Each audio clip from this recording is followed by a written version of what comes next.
It's an LCK. It feels like the Bard picker champion pool, the amount of people that are actually willing to pick up the Bard has increased in summer season as people look to MSI and the power of those range supports. Twisted Fate, so still Mickey eating bans. We've seen 3 mid lane bans pretty consistently against Afreeca, despite Mickey's struggles, at least relatively speaking, based on his recent performance.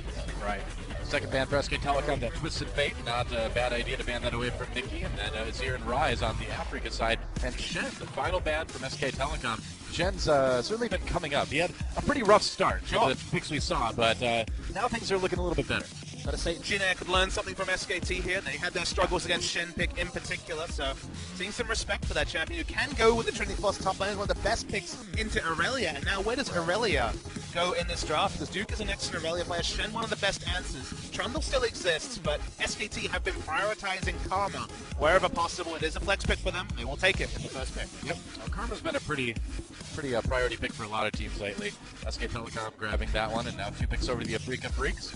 And yeah, we are in 6-11. This is my first cast of 6-11. Things have changed a lot in the top lane, haven't they? The top lane mana does have a lot of carries, but it's also got this man. The Trundle has certainly... He's not a man, he's a troll. That's true. Well, he's a man troll, I suppose. There's a lot of man trolls out there. That's true. Most of them are in Twitch chat right now. I love you guys. You got him. Real, I do. I know. Zing. Oh, well. They're powerful too, right? Now, Trundle in Spring was very much a flex pick though, but there's actually been only 1 game of Trundle support this whole season.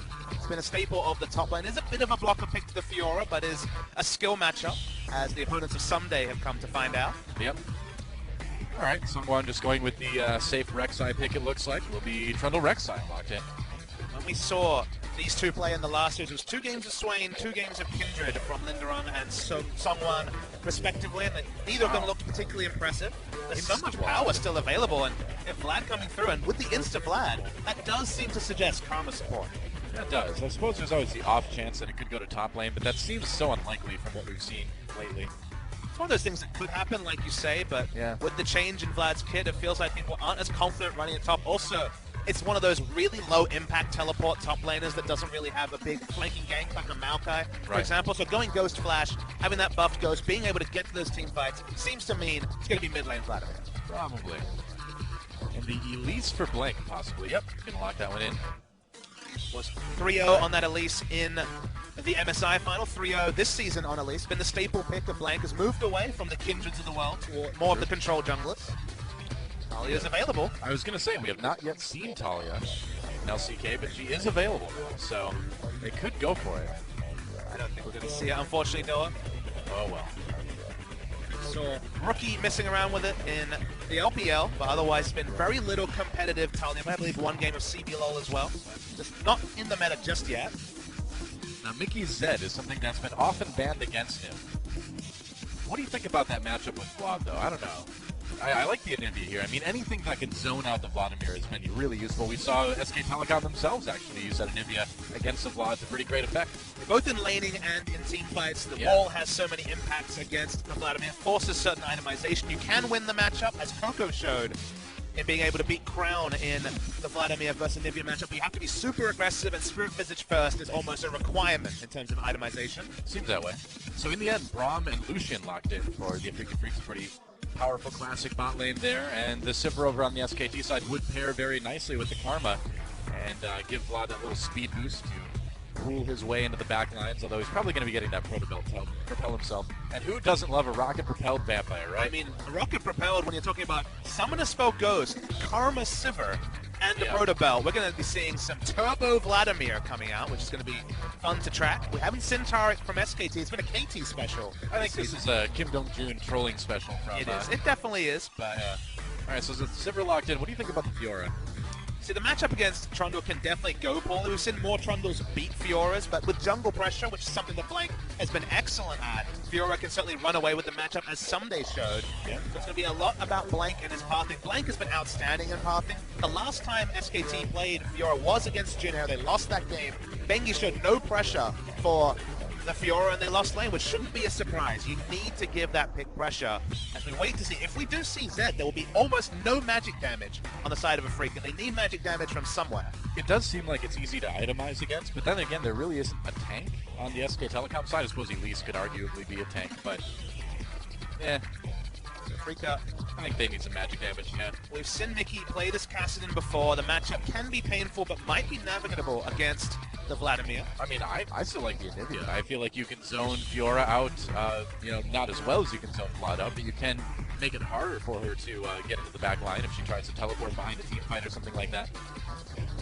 Well, they're not going to go the way of Anivia. This is, of course, Mickey. He loves the aggressive pick. He's not into the standard wave because he had his Lulu time, but he's put it past him. I suppose.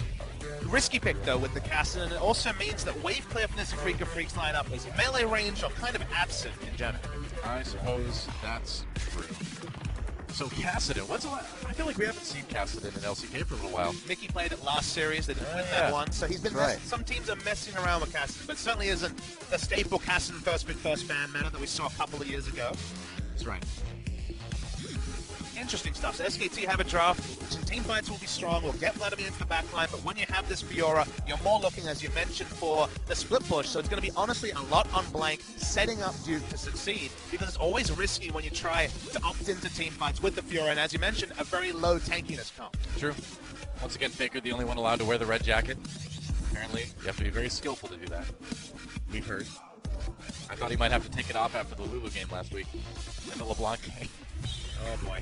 0-5-0 LeBlanc. Don't remind me, that game was painful to watch. It's Faker's third ever competitive game on the Vladimir. It's 2-0, so another one of those undefeated runs for Faker could extend this series. True.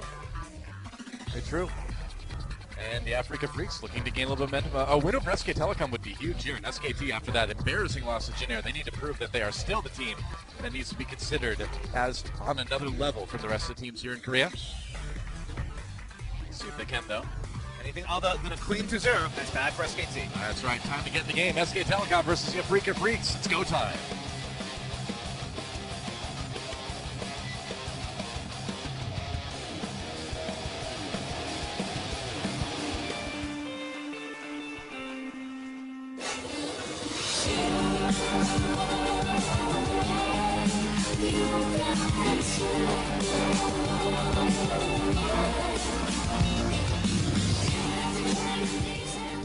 Welcome to Summoner's Rift for SK Telecom versus the Afreeca Freecs. Game number 1.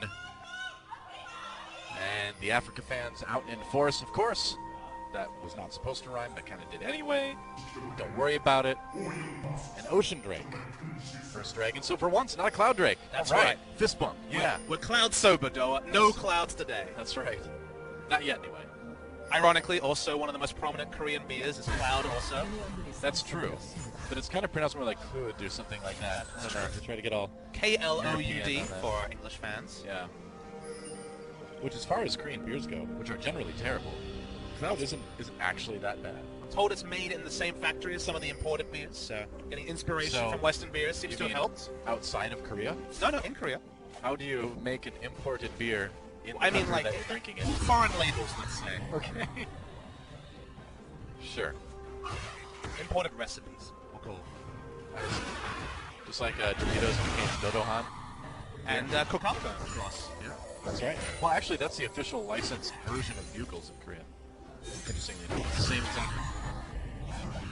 Well, what do you think about this mid lane? Faker versus Mickey, obviously the big rivalry here, but what do you think about the matchup between Vlad and Kassadin specifically? I mean, it's a painful one. It's range versus melee, so of course the auto attack trades will go in. There's more sustain available for Vlad. If you're able to bait out the shield from the Q, you also, your trades are going to go pretty well. So in general, Afreeca have gone for a very risky draft. They do have double teleport. If they can get Linderung rolling against you, they could potentially overwhelm SKT, who may not have the resources if Fiora is way behind to actually deal with the 1-3-1. But when you talk about reliable, consistent things like wave clear, like initiation, Afreeca doesn't have the best options for that. So it's honestly going to be a lot on the junglers. Can someone or Blank set up their lanes better? And Blank, as we just mentioned him, is already up top. Yep.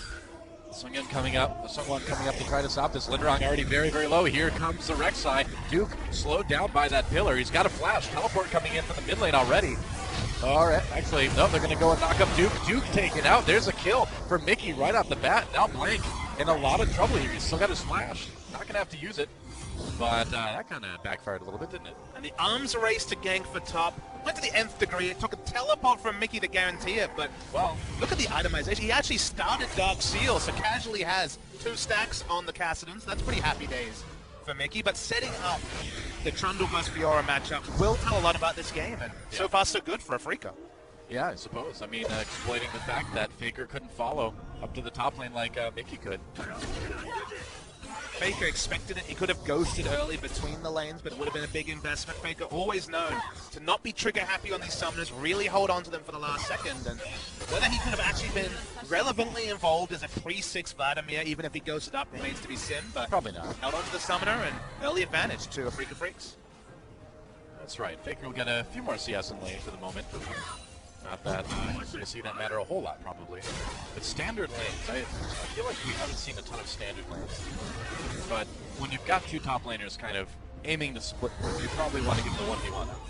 No team's really hugely incentivized to lane swap in this particular game, and Blank has been so good about his pathing. It was the first one there. It was just, honestly, Linderung was very smart. You noticed, instead of running towards his target, he ran down towards Sangyoon, forced the flash early, the counter flash, and the teleport out of Mickey. So Afreeca invested a lot. Both summoners on their mid laner, summoners on their jungler and top laner, but they thought out the situation, they weren't overawed, and they come up with the early advantage. True.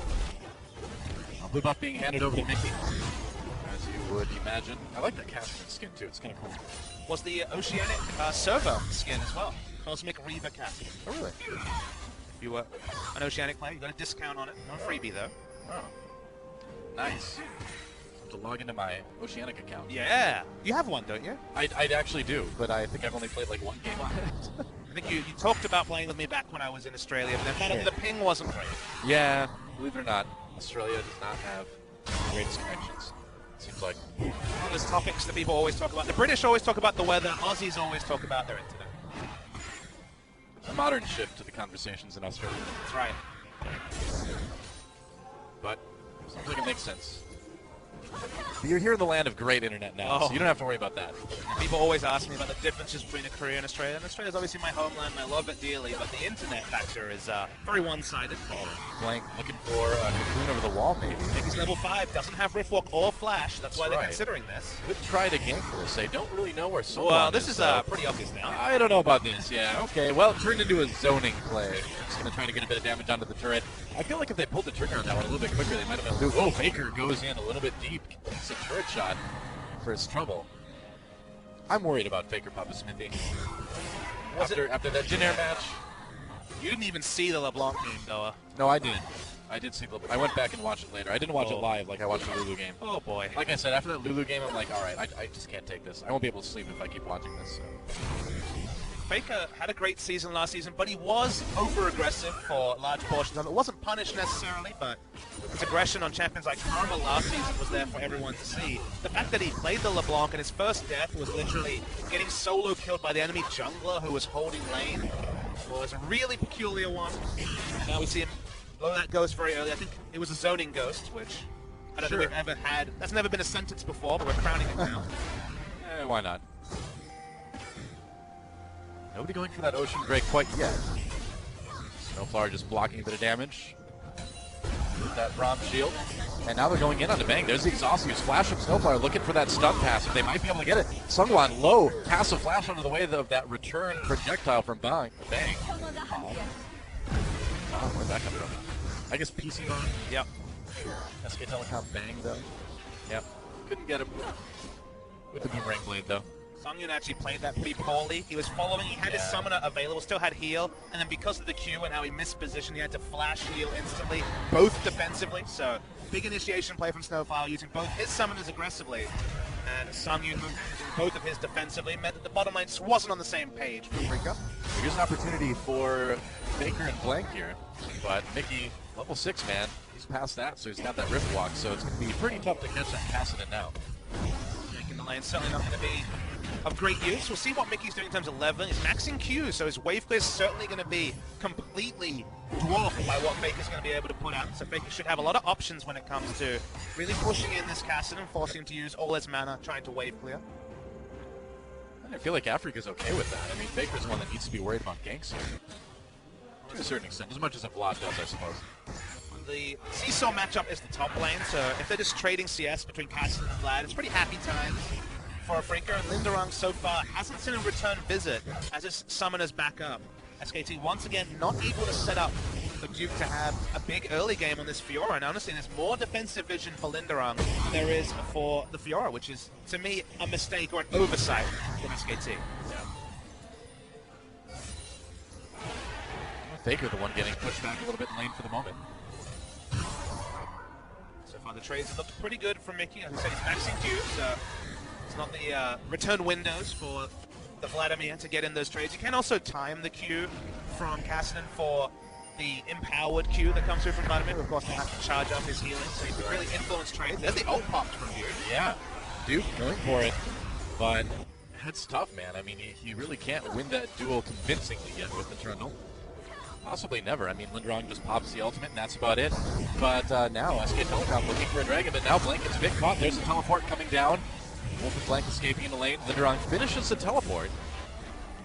Well, they're really investing in this one. one. Oh boy, here's the dive. But the Trundle's not going to be quite as tanky as he normally would be because Duke just got the ultimate out of him. Big knock of those, Bang taken down. Sangyoon pops a culling, and they're just going to get 3 kills under turret. No problem.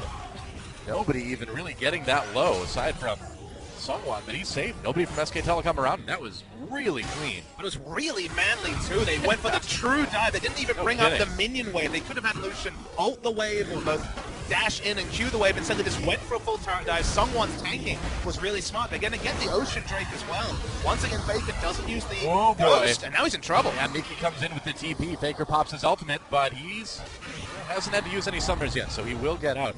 But, you know, we saw SK Telecom trying to do what they could to make this dragon harder for Afreeca Freecs. Duke, you know, all-inning Linderung for just enough to get that Trundle ultimate out. It didn't matter. Linderung was TPing it anyway, and then executing this pretty clean dive under the turret. This, of course, the buffs turrets in the new patch, but they are so smart at tanking up the turret. Someone takes exactly the right amount of shots, backs off when he can. They have members who have repositions, so they trade tank well. They didn't even need the minion wave. I didn't think that was possible, but an easy triple kill for Afreeca Freecs. Well, I thought, yeah, with the Trundle ultimate down, they would just probably give up on a play like that, but they're crazy, man. They're crazy, but it works, and SK Telecom finds themselves behind about 2,000 gold. And again, we have to talk about the fact this is, again, a new 5-man lineup for Afreeca, Linderung and Sangwon, and you have to be so clean in your shot calling, because we've seen those sort of attempts where a team over-invests. They invest a teleport when they didn't need to, and they're like, oh crap, I have to make this work. And then it goes horribly pear-shaped. A couple of kills are given over to SKT. Instead, they trade tank well, they have good ability to choose their targets, and they pick up the 3 kills. So credit Afreeca. They kind of over-invested, but they made it work. Right. Well, they have that decisiveness, you know? Sometimes just simply following through the plan, even if it's not the greatest plan, gives you the greatest edge to make it work. 5v3 and a turret went to the 5, so that's at least something to know moving forward. Yep. Gonna be early power on the sides of Afreeca. We see already the Yoma's Ghost Blade and 5 stacks onto the Dark Seal for Mickey, so Rod of Ages at a good time. And also the stacks means this Cassidy is much further ahead than expected. And this is against Faker, someone who's known to bully weak laning champions. Well, Faker, the one getting bullied for sure right now. Mickey's teleported out of lane twice and finds himself at equal CS with the Vladimir. So yeah, that lets you know that it's Mickey the one that's dominating this lane. Oh, Duke pops the challenge on the Linderung. Linderung trying to back away. He's got that flash, so really not in any danger. Didn't have the Trundle ultimate. So Duke thought maybe had an opportunity. Pushes up the lane a little bit regardless. Doesn't have any vision though, so he's got to be pretty careful. Both top laners heavily invested into Ninja Tabi, which saw a buff on 611. Someone was spotted, so Duke knows he can be a bit more aggro up in the top lane here. Ooh, that's very aggro though. Linderung getting very low. Has the Trundle ultimate back just in time. Wins the duel. Flashes. Goes down to Duke, and Linderung wins the duel against Duke. I think Duke just barely mistimed the timing on the Trundle ultimate. Linderung got it back just when he needed it. Oh boy. And a solo kill by the new top laner Linderung, who hasn't picked up a competitive victory on SKT's best performer this season, Duke. Yeah. This early game, 5-0, seems eerily reminiscent of the last series against Jinair for SKT. Well, SK Telecom just looking kind of lackluster here in any way you can really think of at the moment. It's disturbing to see, but we'll see what happens. We're very close to codifying that worrying trend, though. I guess so. Yeah, I mean, this one certainly, if it keeps going the way it's going, it's looking pretty good for Afreeca. But we're looking at the late game. How do you think these two compositions stack up? when you see double teleport on one side, you really are incentivized to give the advantage to Afreeca, but you look at the champions, I don't know if there's going to be a person who can enter lane against both Kassadin and Trundle. Different damage types, different stats required. This Fiora right now is behind compared to her lane opponent, hasn't got any magic just at all, so I feel like Afreeca is going to have so many different options that will overwhelm what SKT are able to do in the late game. Yeah, I gotta say too, Bengi is owning Faker pretty hard in the mid lane right now. The rivalry continues. That's a good one. Mickey's a great mid laner. And you know he loves these 1v1s, right? You know he loves it when he just gets to sit in lane, try to show that he can go toe-to-toe with Faker, and he's doing it today. He's the sort of guy that goes out there, plays confident, his collar up, maybe a little bit too confident as Blank comes in with the cocoon. He's going to turn it around, though. Faker very low, but Mickey may have overstepped his bounds. No, gets healed in the end. That summoner heal used as Sangyoon came in, and they force SK Telecom to back off.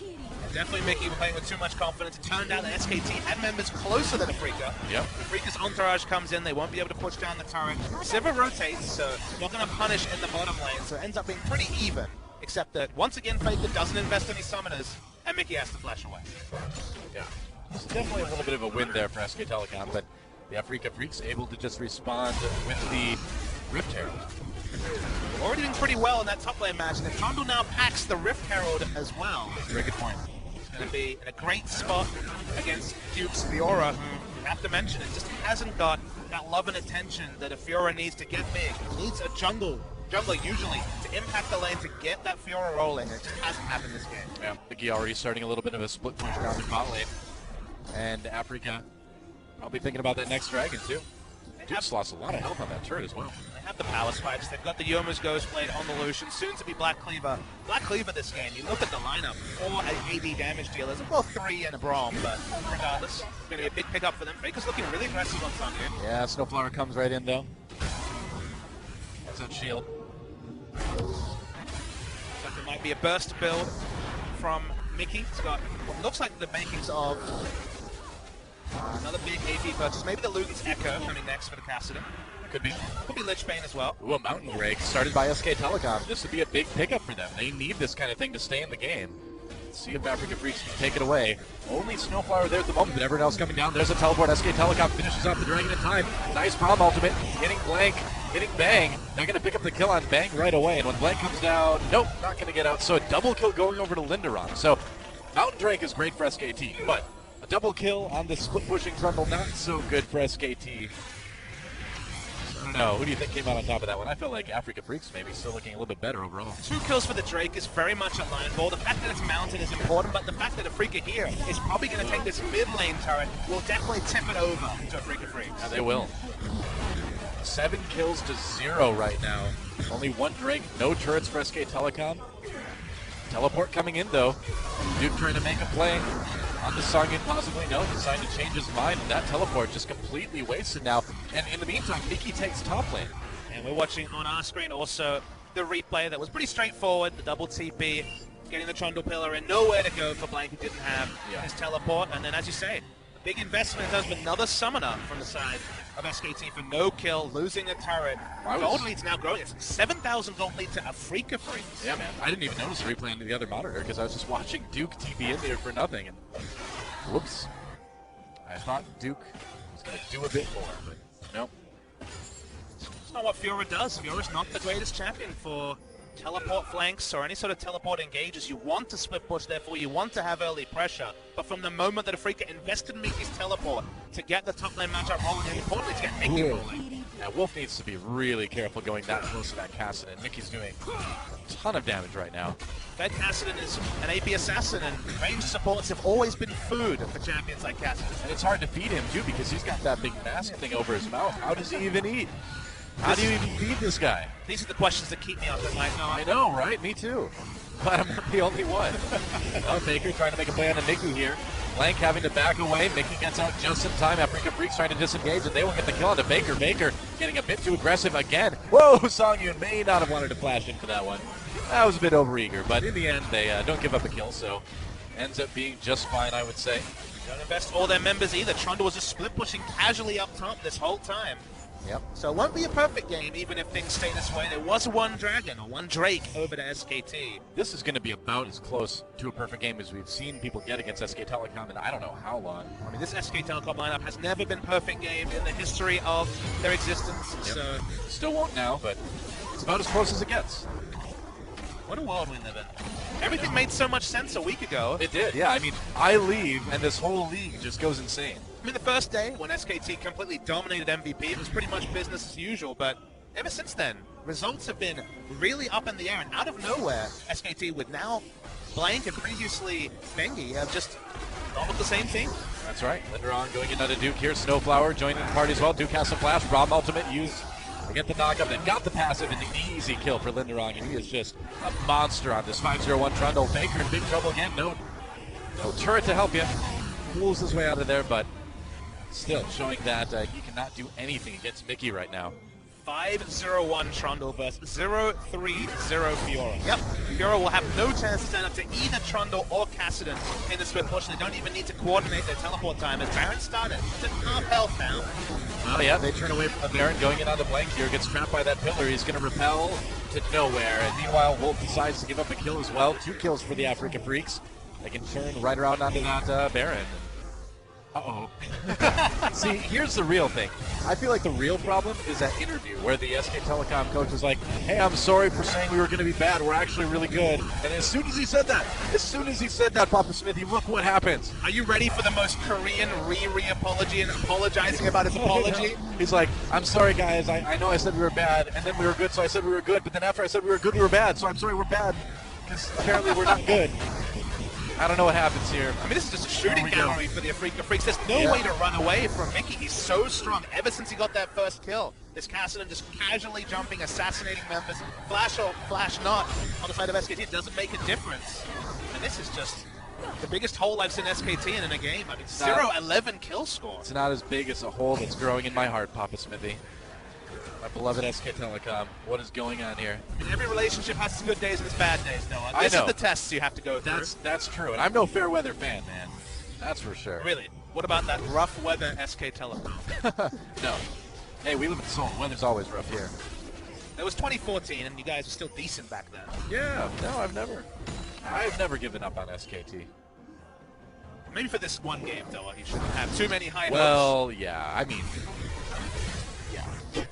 honestly, this draft shouldn't have worked from Afreeca. It's very high risk, but they basically they took the risk, right? They made their gambles. They went for the teleport play top. If you do that and you don't get the kill or a couple members die, you probably lose the game. If you go for that 5-man dive with no minions, don't pull it off, you probably lose the game. SKT are one of the best teams in the world with playing with early snowball, except this time both bets paid off for Afreeca, and they're reaping the rewards. I just spent the last 30 seconds looking into the SK Telecom booth and nobody is talking. Like, nobody. It is not looking good in there. You know what they say, but nothing nice to say. Don't say anything at all. That's a good point. That's a good point. I mean, when you're losing a game this badly, what really is there to say? But still, man, it's a rough one. It's like another Ocean Drake up. Not that it may matter a whole lot with Afreeca pushing so hard with the Baron buff. Going after Linderon now, but Blank slowed down by the Pillar of Filth. It's a Pillar of Ice now, Noah. Well, that looks like filth to me. Well, but was I talking about the Trundle Lee or SK Telecom's play this game? Oh! That's the question. You're back, Noah. I'm going to leave the mystery up to you. Lich Bane autos mean this turret's not long for the world. Yeah, that's right. Going after the inhibitor now. Baker slowed down, has to pull. That Braum pass is just too dangerous. Doesn't want to get stunned. And the Afreeca Freecs rotating to the mid lane now where Linderon is already beating down that turret. Well, you say GG. I can, and it's just, again, it's surreal. The loss to Jin was surreal, but this is even more so because of how one-sided this game has been. SKT once again pick this Fiora and don't set up for it effectively.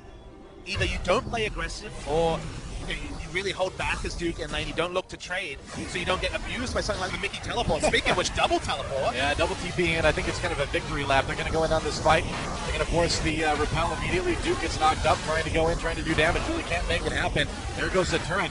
Taking a little bit of damage here. Baker able to get something done with that Vlad, but Afreeca just backs off calmly, takes the last inhibitor. And they're going to recall and get ready for that final push of the game. And SK Telecom still with 0 turrets. I can't remember the last time I saw a game where SK Telecom got 0 kills and 0 turrets. We'll have to look to other people to confirm. I don't know if there's ever been such a game, Joel. SKT have certainly had their losses, but the nature of this particular one, literally only a single Drake to show for 25 minutes play. Seriously, in my years of casting SK Telecom, I think this is possibly the most one-sided loss I have ever seen them endure in a single game. How do you evaluate the strength of SK Telecom if they lose to both Jinair and then Afreeca Freecs? I mean, we wondered that in spring season and very true. Ended up eating our words later. There's still a very long season ahead of us, but SKT's season has gone pear-shaped just out of nowhere. Yeah, and I mean, a couple matches isn't the end of the world. Obviously, they've got a lot of season left here. But it is a little bit high. Duke trying to come from behind, but there's just no power on this Fiora. SK Telecom moving in, getting a boot on the Lindrum, but he's so tanky right now. Culling doing a bit of damage to Faker as he backs in and out of the fight. I think he gets exhausted here, but he can just kind of wait that ability out. And Summoner not a big impact, does a ton of damage to Duke on the way back in. It looks like Afreeca Freecs ready to end this one. Going in on the Nexus turret, they take one out. A kill onto Duke immediately, who's had a pretty rough game on that Fiora. Another one goes down. There goes the Nexus. Bank backing away. They want another couple kills. Faker low. A double kill now for Bengi as he takes out Blank, and there it is. The most one-sided loss I have seen SK Telecom take in recent memory. Afreeca Freecs dominating Faker in the game, or the gang in game number 1. 13-0 in kills, 11-0 in turrets, a single Drake to show for the game for SK Telecom T1. Surreal stuff. Afreeca went for the risky drop, but they rolled the dice.